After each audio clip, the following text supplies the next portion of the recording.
Sorry I couldn't be there. I'm at a wrestling tournament right now, and I just want to say sorry for the noise if you can't hear me clearly.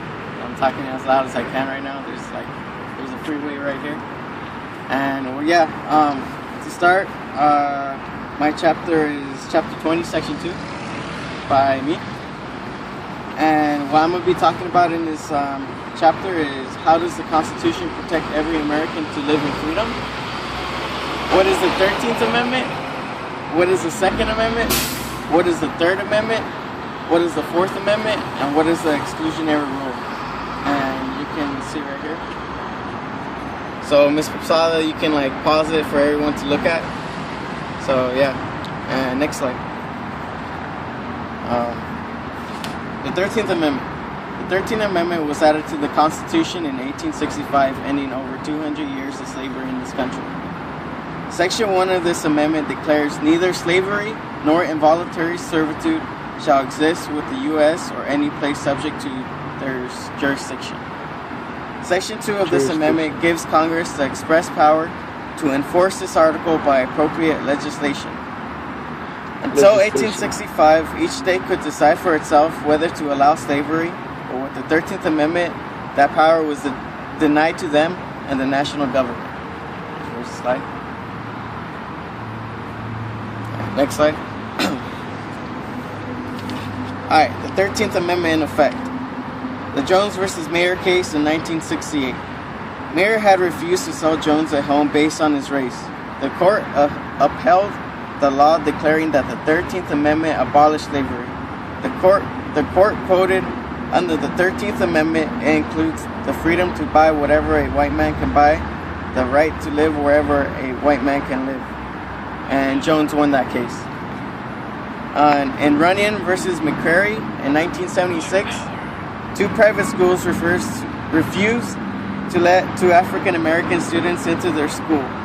The court found that the schools have violated a provision of the 1866 law. The court ruled that under the Civil Rights Act of 1866 protects all identical groups who are subject to intentional discrimination solely because of their ancestry and ethnic characteristics.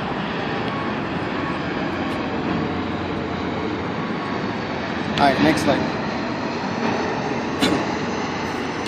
The Second Amendment. The Second Amendment gives the right to bear arms. The sole purpose of the Second Amendment was to protect the right of each state to keep a militia. In the U.S. versus Miller case of 1939, it secured that states regulate what weapons to have in possession, and it also gave the preservation of a well-regulated militia. Here's the slide. Next slide. Alright, the Third Amendment and the Fourth Amendment. The Third and Fourth Amendments state that the government cannot violate the home or person of anyone in this country without just cause. The Third Amendment forbids the quartering of soldiers in private homes in peacetime without the owner's consent, and not in wartime, but in a manner to be prescribed by law. The Third Amendment has been used rarely and has never been subject to the Supreme Court case. The Fourth Amendment gives the right of the people to be secure in their persons, house, papers, and effects against unreasonable searches and seizures shall not be violated, and no warrants shall issue but upon probable cause, supported by oath or affirmation, and particularly describing the place to be searched and the persons or things to be seized. And probable cause is reasonable grounds for making a search, pressing a charge, etc.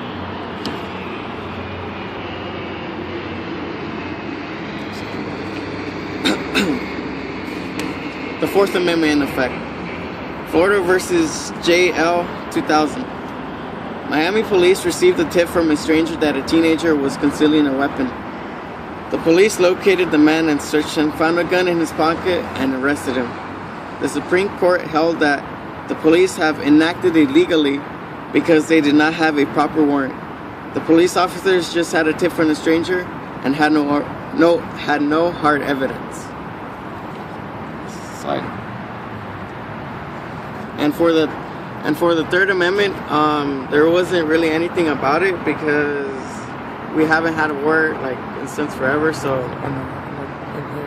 on the U.S. Oh, we have the U.S. hasn't had a warrant forever, so we can't really on the U.S. soil. On the U.S. soil, but it's not. Just keep going. Oh, okay. All right. All right. The exclusionary rule. The evidence gained as a result of an illegal act by police cannot be used at a trial of the person from whom it was seized. The exclusionary rule first began in the Weeks versus United States in 1914. In that narcotics case, the court held that the evidence obtained illegally by federal officers could not be used in federal courts.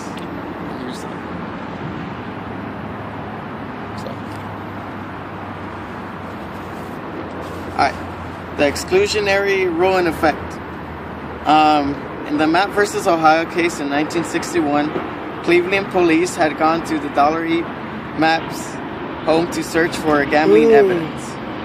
The police entered her home without a warrant and found evidence that she had obscene books. Speak louder. Mapp was convicted of possession of obscene materials and sentenced to jail. The court overturned her conviction, holding that the evidence against her had been found and seized without a warrant. And basically what obscene books are is like pornographic books.